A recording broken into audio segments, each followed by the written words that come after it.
ისტორიის მოყოლას აღარ დავიწყებთ. წლებია ჩვენი უმეტესობა ევროვიზიის კონკურს თვალს აქტიურად ადევნებს და 2007 წლიდან მოყოლებული ჩვენი ქვეყნის წარმომადგენლებსაც გულშემატკივრობს. ამჯერად საქართველოს სახელით კოპენჰაგენში კონკურსზე ჯგუფი შინი და მარიკო ებრალიძე მიემგზავრებიან. საზოგადოებრივი მაუწყებლის გადაწყვეტილების შესახებ ცნობილი ცოტა ხნის წინ გახდა და მიუხედავად იმისა, რომ საბჭომ ჩვენი წარმომადგენლები ევროვიზიაზე ისევ კონკურს გარეშე შეარჩია, სკანდალები არავის აუტეხავს. ყველა ერთად შევთანხმდით, რომ მარიკო და შინი ღირსეული კანდიდატურაა.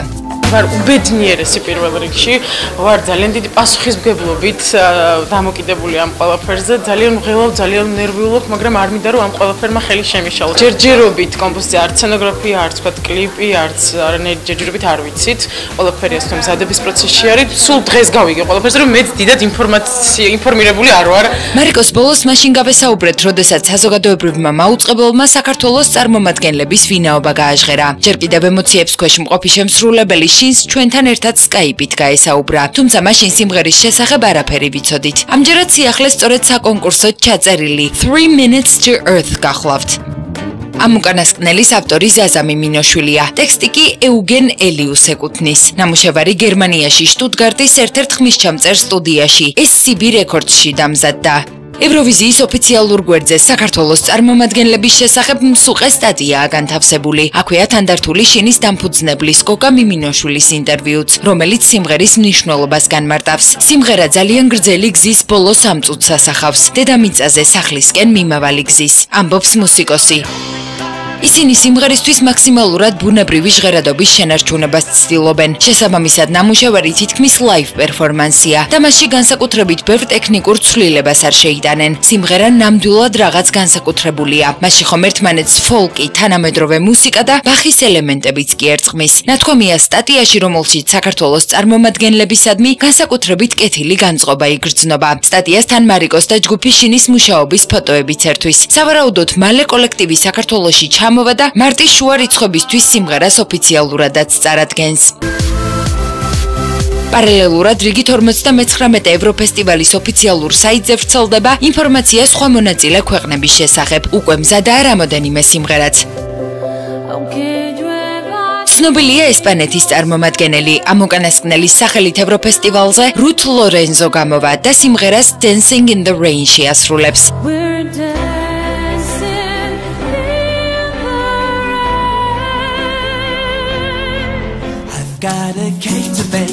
თერთმეტ კონკურსანტ შორის შეირჩა ლატვიის წარმომადგენელი კოლექტივი არზემნიეკი, რომელიც კონკურსზე სიმღერით Cake to Bake წარსდგება.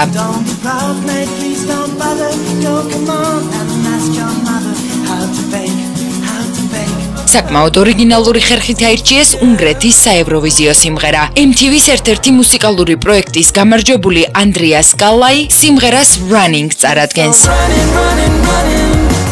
This crazy life, she keeps on running, running, running, never sees the light. ასევე ცნობილია, ვინ წარდგება ევროფესტივალზე ისრაელის სახელით. თუმცა უცნობია, რა სიმღერას აირჩევს ლამაზმანი. ქვეყანაში ბოლო კონცერტი 5 მარტს გაიმართება, სადაც მეი ფეინგოლდი 3 სხვადასხვა სიმღერას შეასრულებს. მაყურებელი კი მათ შორის საევროვიზიოდ ერთს აარჩევს. რაც შეეხება ჩვენს მეზობლებს, აზერბაიჯანში ფინალური შოუ ჯერ კიდევ წინაა. ქვეყანა თავის წარმომადგენელს 2 მარტს აირჩევს. კონკურსში 6 შემსრულებელი და კოლექტივია ჩართული. ცნობილია ასევე მალტის წარმომადგენლის ვინაობაც. ამ უკანასკნელს მუსიკალური კოლექტივი Firelight სიმღერით Coming Home წარადგენს. რაც შეეხება შვეიცარიას, ამ უკანასკნელში ევროვიზიის მონაწილე სულ რამოდენიმე დღის წინ შეარჩიეს. საბოლოოდ კონკურსში გამარჯვების მოპოვება Sebelatorმა მოახერხა, რომელიც ევროფესტივალზე სიმღერას Hunter of Stars შეასრულებს.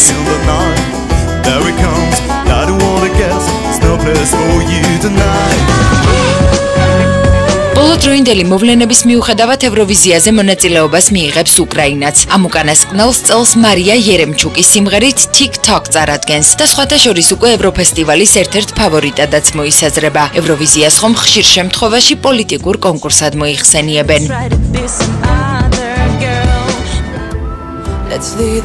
ჯერჯერობით უცნობია, ვინ წარადგენს მასპინძელ ქვეყანას. დანიაში შესარჩევი ტურები ტარდება. შეგახსენებთ, რომ 2013 წლის ევროფესტივალის გამარჯვებული სწორედ დანიელი ემილი დე ფორესტი გახდა, რომელმაც ევროპელი მსმენელი სიმღერით Only Teardrops მოხიბლა და პრესტიჟული კონკურსის მასპინძლის სტატუსი სამშობლოს მოუტანა.